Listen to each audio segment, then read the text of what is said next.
Magandang hapon mga kasimple. Ngayong hapon na to, actually kagabi, kinausap ko yung isang shop, no? Ito yung shop. Ayan. So, nakita ko kasi mukhang legit naman sila at tinry kong tawagan. Actually, kausap ko na to nung nakaraang mga buwan pa, parang mga May. Okay, so ngayon lang ako nagkaroon ng time and ngayon lang din ako nagkaroon ng budget para dito. So yung bumper chin na Mugen yung pinili ko. Kasi dapat ang bibiling ko na lang yung Universal. Pero syempre kung ikaw ay Civic Boy, dapat mga pang kalimitan na nakikita din natin na ginagamit din ng mga Civic Boy, ang dapat natin gamitin chin. Okay, so nakita nga natin dito kila Madam at tinawagan nga natin, ito nga, video call natin. So yun, mabait naman, sumasagot naman si Madam. Okay, napakano niya, responsive talaga siya. At nakita din natin yung shop niya. At ito na nga, kinabukasan kasi kapon dapat ako order, kaya lang alanganin na. So ngayon, ang maganda dito kasi ginagawa talaga nila yung order mo. So sila mismo yung nagbibuild, ayun yun, tapos tinitintahan mo na yun, inaayos nila, pinipinish nila, and then pagka natapos na sa kanila ipaship. So ngayon, nag-aantay na lang tayo ngayong araw na to. No, so bali, napaship na daw nila, napadeliver na pala, sorry. Deliver na nila kasi ano naman tayo, dito lang naman tayo sa Laguna. So mag-aantay na lang tayo. Same day delivery na lang. So may rider na kumuha. Bali papunta na doon, so hintayin na lang natin mamaya, no? Okay? Mamaya makikita nyo, no? So malapit na yung yung rider natin at yan na, kukunin na natin. Lapit na siya. Nandiyan na rin dito. Baka na lang natin. Kaliwa ka lang dyan. Yan, dumating na. Yahoo! Ang ating bumper chin. Kailangan daw tanggalin na glass. Hindi ba ito ba?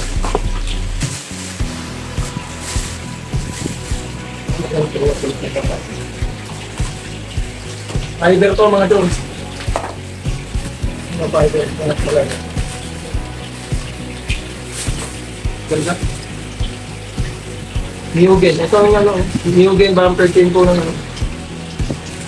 Mugen Honda. Ito yung kalimitang ginagamit din sa mga Ugote. Mga 90s model hanggang 2000.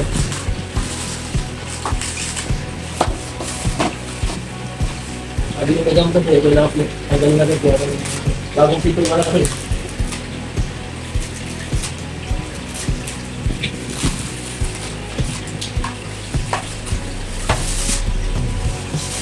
At mga mark yan.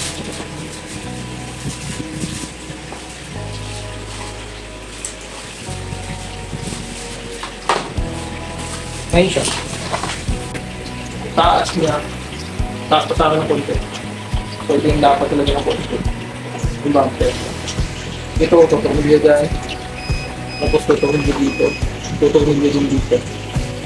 Ang ginagamit daw dito, yung wood spoon ito. Pasok. Dito. So dito yun eh. Yan, okay.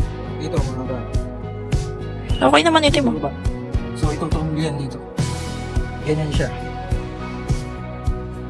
Ang plano ko dito, pa-body color, pero okay na muna itong itim lang siya. Una mo doon sa mga konti.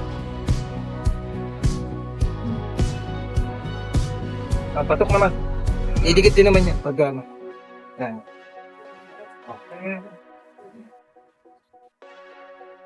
Okay. So yun, nakita nyo na sukat natin, pasok na pasok. So bukas, punta tayo kay Alan. Doon sa motor shop, papatulong tayo kasi doon din naman nagpapatulong yung ating kabanda pag mga pagpapakabit din sa kotse. Kasi mekaniko din naman yung magulang mo. So yun, kung pag-uusapan lang din ay yung mga chin o mga iba pang mga parts, no, ng ating Honda, naghahanap kayo ng mga legit pa, hindi po kayo may scam. Dito na po kayo sa kanila, yan. Dito lang yan sa House of Custom Auto Parts. Legit talaga sila Madam, so hindi na tayo dapat madalawang isip. Madali lang silang kausap kapag magbabayad ka sa kanila, and then gagawin nila yung order mo, ipipinis nila yan, and then ipadideliver na nila sa'yo. Okay, so ikaw na magbabayad ng iyong sa lalo mo kung ano man minsan man nila i-book yan. So ano pang hinihintay nyo? Kung ang hinahanap nyo iba't ibang klase ng chin, ando na sa kanila, at iba't ibang klase pa ng Honda parts natin. Maraming salamat po sa inyo. Rock on, Madam.